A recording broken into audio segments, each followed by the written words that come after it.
মাল। এই থাম, তোর এত বড় সাহস তুই আমাকে মাল বলে ডাকিস? নির্লজ্জ কোথাকার, বাহিরে বের হয়ে মেয়েদের উত্তপ্ত করা শুরু করেছিস।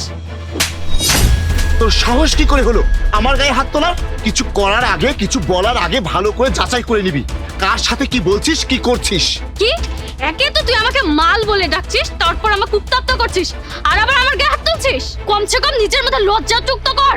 আরে ম্যাডাম, আমি তো আপনাকে কিছুই বলিনি, আমি তো ফোনে কথা বলছিলাম, আর আমি ফোনে কি বলেছি আমার নিজেরই তো মনে নেই। হ্যাঁ ম্যাডাম, আমিও শুনেছি ও আপনাকে মাল বলে ডেকেছে।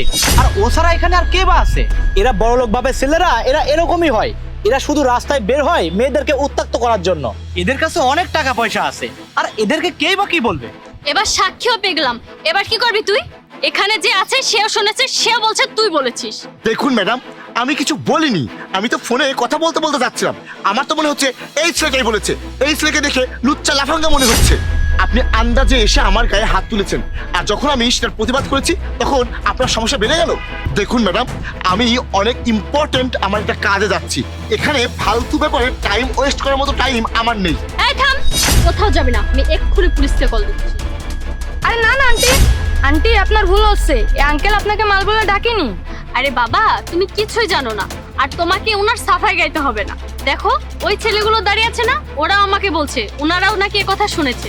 এই ছেলেটা আমাকে মাল বলে ডেকেছে, আমি যখন প্রতিবাদ করেছি ওর গায়ে বেঁধেছে। ও বুঝতে পেরেছে আমি যদি পুলিশকে কমপ্লেন করি, এজন্য উনি এখান থেকে কেটে পড়তে চাচ্ছে। তুমি কাজে যাও বাবা। আরে ম্যাডাম, আপনার কোথাও ভুল হচ্ছে, আমি তো ফোনে কথা বলতে বলতে যাচ্ছিলাম। আর আমি যখন ফোনে কলে কথা বলতে থাকবো তখন আমি বাইরের কথায় কেন কান দেবো বলুন তো? আর বাইরের লোকের সাথে কেনই বা কথা বলতে যাবো বলুন?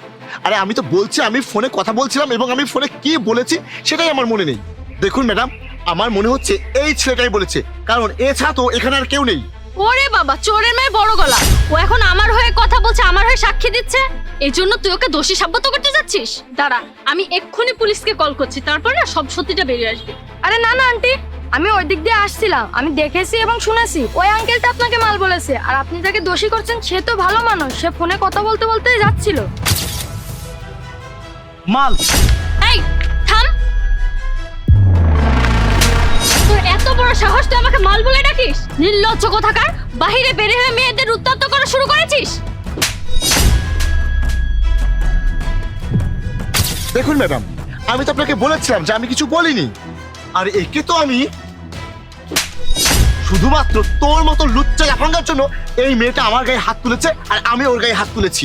দেখো আই এম সো সরি, আমি জানতাম না যে তোমার এখানে কোনো দোষ নেই। দেখো তুমি আমার সাইড দিয়ে যেতেছিলে, ওরা ডেকেছে, আমি ভেবেছিলাম তুমি আমাকে ডেকেছো। ওই দেখো দেখো পালালো। এই এই থাম, অসভ্য কথাকার। দেখেছেন তো ম্যাডাম, কোনো পদক্ষেপ নেওয়ার আগে কয়েকবার ভেবে নিতে হয়। আপনি কোনো কথা ছাড়াই, কোনো কারণ ছাড়াই আমার গায়ে হাত তুললেন, আর আমিও তো এখানে কারো থাপ্পড় খাওয়ার জন্য আসিনি, তাই আমিও আপনাকে থাপ্পড় মারলাম। তো আপনি আগে ভুল করেছেন, আর আপনার ভুলের জন্য আমিও ভুল করেছি আপনার গায়ে হাত তুলে। আর আপনি যদি এখন এর জন্য পুলিশ ডাকেন তাহলে তো এখানে আমার আর কিছু করার নেই, কারণ ভুলটা আপনারই। দেখুন আই এম রিয়েলি সরি, আমি আসলে ওনাদের দিকে খেয়াল করিনি। আপনি আমার পাশ দিয়ে যেতেছিলেন, তাই আমি ভেবেছিলাম আপনি বলেছেন। I am so sorry. Okay, আমিও ক্ষমা চাচ্ছি, কারণ আমিও আপনার গায়ে হাত তুলে ভুল করেছি। আর বাবা, তোমাকে অনেক অনেক ধন্যবাদ। তুমি যদি না থাকতে তাহলে তো আমাকে জেলে যেতে হতো, কারণ ইনি তো মহিলা, পুলিশ ইনার কথাই শুনতো, তারপর আমাকে সারা জীবনের জন্য জেলে ঢুকিয়ে দিত। আর আমার ফ্যামিলি জানলে তো প্রবলেম হয়ে যেত, আর সবাই ইনার কথাই বিশ্বাস করবে, কারণ মেয়েরা তো সবসময় ঠিক হয়। তখন সবাই ভাববে আমার চরিত্রই ভালো না। ম্যাডাম, আপনার এই সামান্য ভুলের জন্য আমার সারা জীবনই নষ্ট হয়ে যাচ্ছিল। দেখুন ম্যাডাম, এবার থেকে কিছু করার আগে একটু ভালোভাবে যাচাই বাছাই করে নিবেন যে কার দোষ আর কার দোষ না। তা না হলে আপনার সামান্য এই একটা কথার জন্য, একটা মিস্টেকের জন্য একজনের সারাটা জীবনই নষ্ট হয়ে যাবে।